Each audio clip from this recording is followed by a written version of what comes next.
भारत पर मुस्लिम आक्रमण के बारे में आज पढ़ेंगे। पहला है अरब मुस्लिम आक्रमण और दूसरे नंबर पे आता है तुर्की मुस्लिम आक्रमण। तो अरब मुस्लिम आक्रमण में मोहम्मद बिन कासिम के बारे में जानेंगे और तुर्की मुस्लिम आक्रमण में आगे आगे वीडियो में आएगा मोहम्मद गजनवी, गौरी और दिल्ली सल्तनत के बारे में पढ़ेंगे। पहला जो है असफल मुस्लिम आक्रमण 711 ईस्वी में हुआ था, जो कि बुंदैला और उबैदुल्ला के द्वारा किया गया था। और 712 ईस्वी में सफल आक्रमण हुआ, वो मोहम्मद बिन कासिम के द्वारा किया गया। तो 711 में हो गया उदैला और उबैदुल्ला, जिसके द्वारा यह आक्रमण किया गया, जो कि असफल रहा। और 712 में मुस्लिम आक्रमण जो हुआ वो सफल हुआ मोहम्मद बिन कासिम का। ये सब अरब मुस्लिम आक्रमणकारी थे। मोहम्मद बिन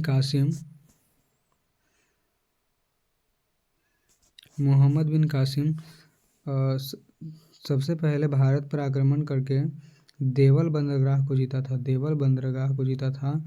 और इसी बंदरगाह के जीत के उपलक्ष्य में रावर का युद्ध के नाम से इसे जानते हैं। रावर का युद्ध जो कि 712 ईस्वी में ही हुआ। सिंध शासक राजा दाहिर को पराजित किए थे ये मोहम्मद बिन कासिम। तो सिंध शासक राजा दाहिर और मोहम्मद बिन कासिम के बीच यह युद्ध हुआ। राजा दाहिर चच वंशज थे। इस युद्ध का प्रमाण पुस्तक फुतुह अल-बलदानी, जिसके रचनाकार हैं बिलादुरी, और चच नामा, जिसके रचनाकार हैं अली अहमद, जिसे मिलती है। इसका उद्देश्य था मोहम्मद बिन कासिम, या फिर बोल सकते हैं अरब मुस्लिम आक्रमण जो कारी थे, उनका उद्देश्य था धन दौलत को लूटना, इस्लाम धर्म का प्रचार प्रसार करना, न कि राज का विस्तार करना।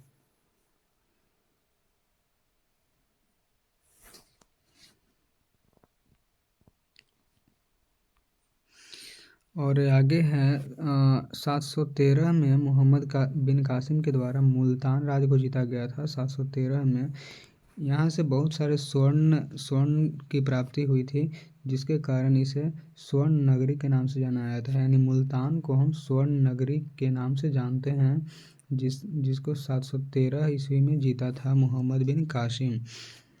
जीते गए राज्य जो थे मोहम्मद बिन कासिम के द्वारा जो जीते गए राज्य थे, उनकी राजधानी अल-मंसूरा को बनाया गया था। अल-मंसूरा।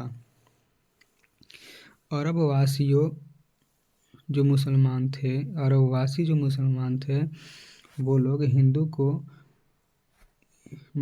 हिंदुस्तानियों को हिंदू कहे और भारतवासी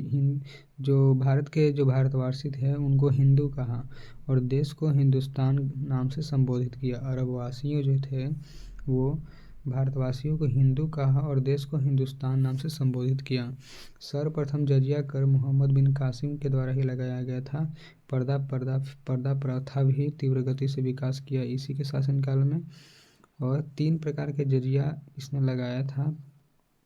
इन 3 प्रकार के कर इसने लगाया था, टैक्सेज, जो कि भू राजस्व पर लगाया जाता था। पहला था जजिया कर, दूसरा जकात, तीसरा खराज कर। तीसरा कौन सा था? खराज कर।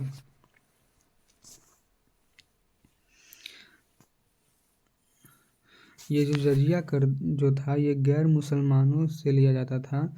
इससे मुक्त थे बच्चा, बूढ़ा, ब्राह्मण और विकलांग और औरत। ये 5 जो थे जजिया कर जिन पे नहीं लगता था: बच्चा, बूढ़ा, ब्राह्मण, विकलांग और औरत। ब्राह्मण पर भी जजिया कर आगे चल के लगाया था फिरोज शाह तुगलक जो था, ब्राह्मण पर भी जजिया कर लगाया। और इस जजिया कर को समाप्त अकबर ने 1564 ईस्वी में किया। औरंगजेब एक ऐसा मुगल सम्राट था जिसने अंग्रेज से भी जजिया कर वसूला था।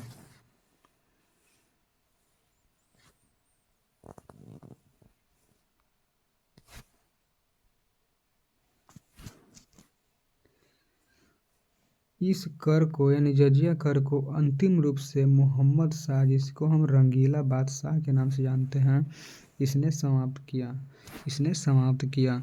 ऊँट के पालन, खजूर की खेती, ये सब जो अरब मुसलमान थे वो करना शुरू किए थे। सिंधु क्षेत्र में जजिया कर सर्वप्रथम लगाया गया था और दिरहम नामक सिक्का भी इन्होंने ही चलाए थे। यानी कह सकते हैं कि मोहम्मद बिन कासिम जो था उसने ही दिरहम नामक सिक्का और सिंधु क्षेत्र में सबसे प्रथम जजिया कर लगाया गया था इसी के द्वारा। ऊँट का पालन शुरू किया, खजूर की खेती शुरू की। इसी के शासनकाल में जो अरब भाषा में अनुवाद मिलता है पंचतंत्र जिसके की रचयिता विष्णु शर्मा हैं, उसका, फिर चरक संहिता जिसके रचनाकार चरक हैं, सूर्य संहिता जिसके रचनाकार आर्यभट्ट हैं, सुश्रुत संहिता जिसका रचनाकार सुश्रुत है। आगे देखते हैं। चचनामा जो ग्रंथ था इसके अनुसार सुलेमान, जिसको खलीफा बोलते थे, जिसका नाम था वालिद बिन अब्दुल मलिका था, इसी के आदेश पर मोहम्मद बिन कासिम की हत्या बैल के चमड़े में दम घुटने के कारण हुई थी।